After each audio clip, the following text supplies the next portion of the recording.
మనం psycho thriller movies చూస్తూ ఉంటాం కదా! ఆ మూవీస్‌లో సైకో తన శత్రువుని ఏమీ చేయలేక, అటువంటి బొమ్మని ఒకటి తయారు చేసుకొని ఇంట్లో పెట్టుకొని, ఆ బొమ్మను హింసిస్తూ మానసిక ఆనందాన్ని పొందుతూ ఉంటాడు. ఇటువంటి ఒక సైకోని నేను రియల్ లైఫ్‌లో కూడా చూశాను. ఎవరనుకుంటున్నారా? ఇంకెవరో కాదు, మన ముఖ్యమంత్రి గారే.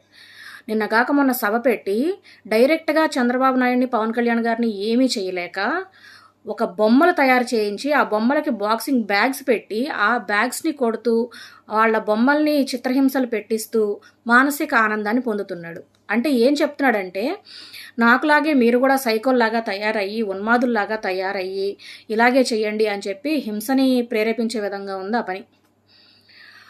మరి మీకు దమ్ముంటే మీ బొమ్మ ఒకటి, పవన్ కళ్యాణ్ గారి బొమ్మ ఒకటి పబ్లిక్ ప్లేస్‌లో పెట్టించండి.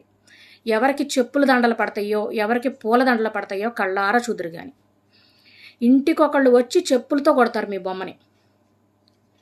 పవన్ కళ్యాణ్ గారిని డైరెక్ట్